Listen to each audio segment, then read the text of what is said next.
Hi class, Dr. Professor Geno here with another lecture. Today's topic of conversation. Take your seat, please. Sit down.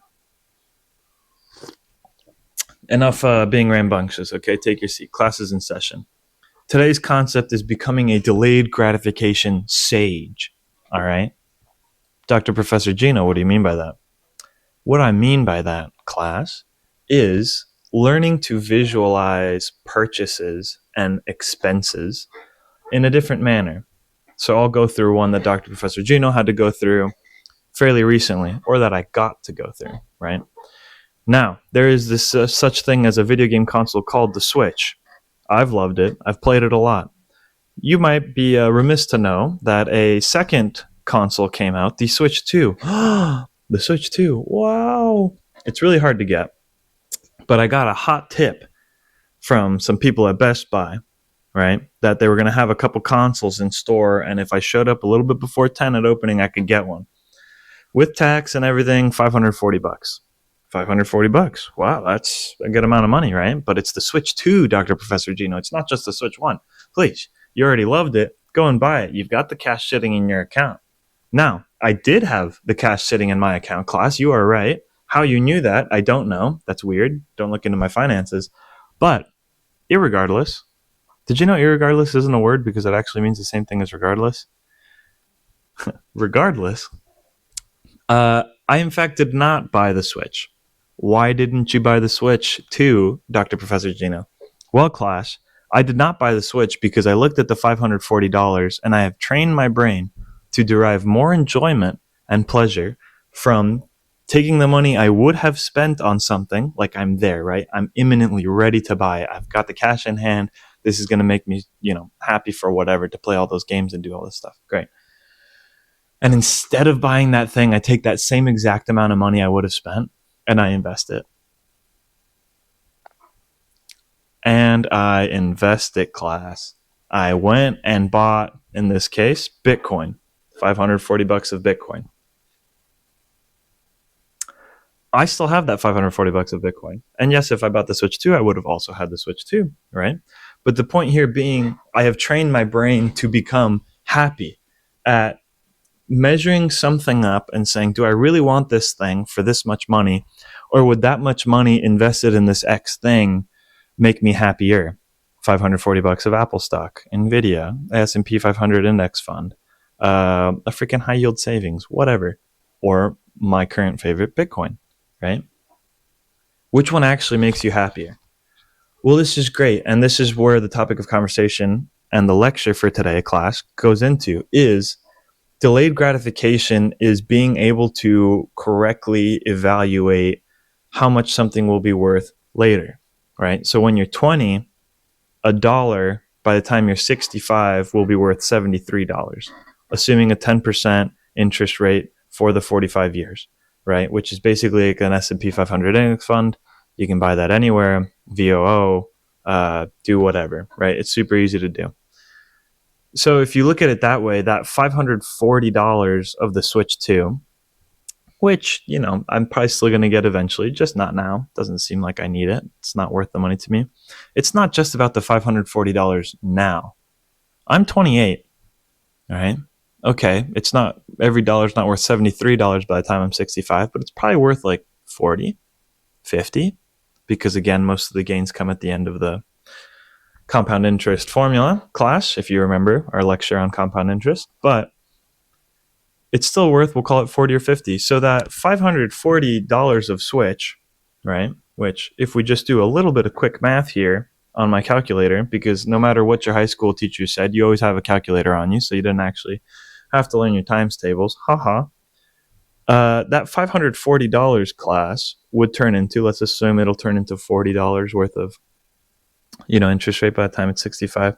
All right, that's $22,000.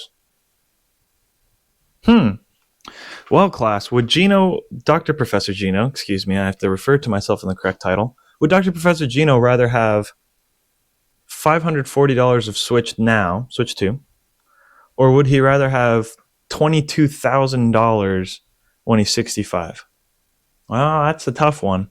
It actually is a tough one, right? Because eventually you do actually draw a line here and you do buy the physical thing. I'm not saying never buy the physical thing. We'll get into that in a second, but $22,000 worth of something, and that's assuming 10%, which is the S&P 500. If you buy something even better returning, like starting a business and or buying Bitcoin, you might get a better interest rate and it'll be worth more money in the future.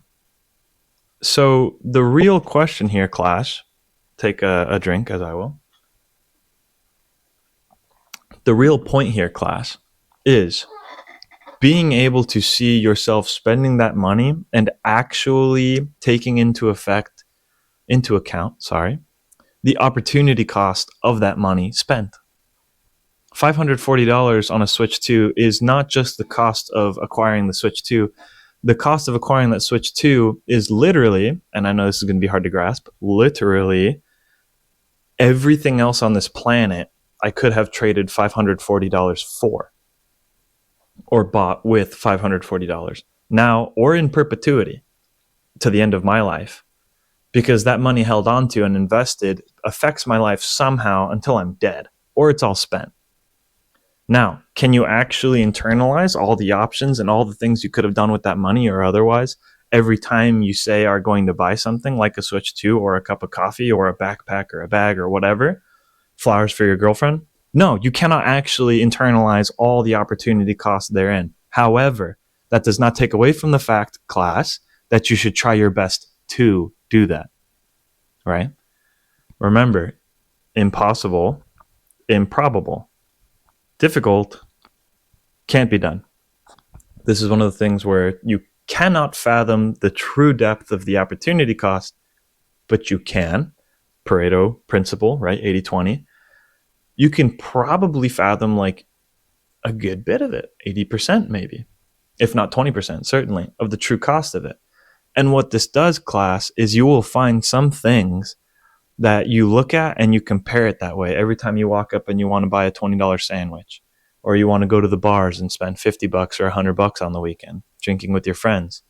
Well, maybe you just buy a case of beer and you go home and hang out with your friends.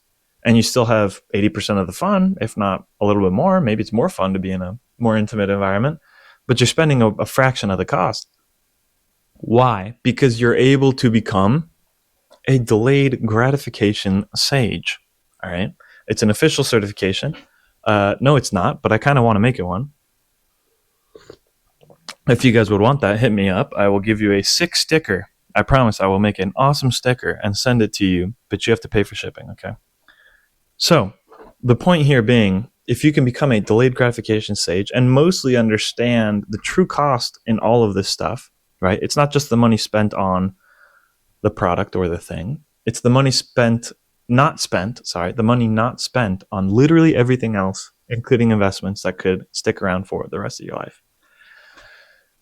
So whenever you walk up to buy a cup of coffee or a sandwich, it doesn't turn into just the money for that thing. It turns into what could that money have done for me otherwise in any other scenario?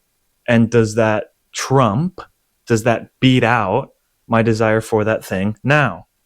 Sometimes it doesn't, I'll give you an example. If I'm freaking hungry and there's no food around, I don't have any food, and the only thing is that taco truck over there, the $10 I'm going to spend on tacos or $15 I'm going to spend on tacos to be able to eat, to take away my hunger, I'm not really going to care that $10 could have turned into, $200, $300 by the time I'm 65.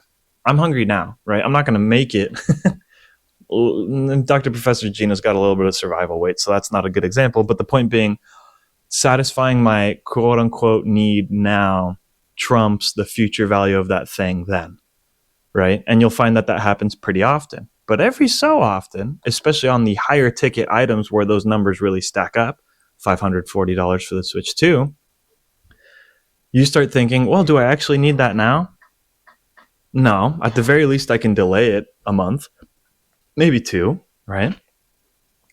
And the trick here, class, the pièce de résistance, the point of this lecture, the thesis, the core crux of the argument is you still invest or do something else with that money. It doesn't just sit in your bank account. You did spend it. You found something to use that money on. It just wasn't the original thing you were going to spend it. That $540 I was ready to spend on the Switch 2, it's not in my checking account anymore. You weirdos that track my checking account. It's not in there anymore. Where'd it go? It's in Bitcoin. All right. It's gone. I did spend it. I invested it. It's gone. I made the choice. I compared it against the other options and I found it wanting. Dr. Professor Geno said, no, that's not good enough for now. I'd rather do this instead. I'd rather invest it actually, right? Now, will Dr. Professor Geno make the same choice come, Black Friday and all this stuff towards the end of the year when they've got super sales or whatever, although Nintendo never puts anything on sale? That's for future Dr. Professor Geno to figure out, not current Dr. Professor Geno. Hopefully this made a modicum of sense, class. I know I can ramble, but that's kind of what you come here for. Wealth Creation College, where we create wealth. What do? We make money. How do you make money? We generate value. If you know that joke, you get it. But the point being, class, if you can become a delayed gratification sage, TM, I think you're going to figure out that life becomes a lot more fun and you feel far more secure about your future. So, this is Wealth Creation College. I am your professor, Dr. Professor Geno. Thank you, class, for sitting through the lecture. For extra credit, write down something below that you have made the decision that spending that money now was not actually the right thing. And instead, you spent those 10 or 20 bucks on an investment or a different product. Maybe you said, I don't want $10 of this coffee. I want $10 of that coffee. Bought from the store that I can make at home. Better quality, more value. Could be any of those things. Write it down below for extra credit. Your homework assignment is to go and actually put any of these lessons to practice. All right. Make your life better. Watch the other stuff on the channel. This is Dr. Professor Geno. Class dismissed.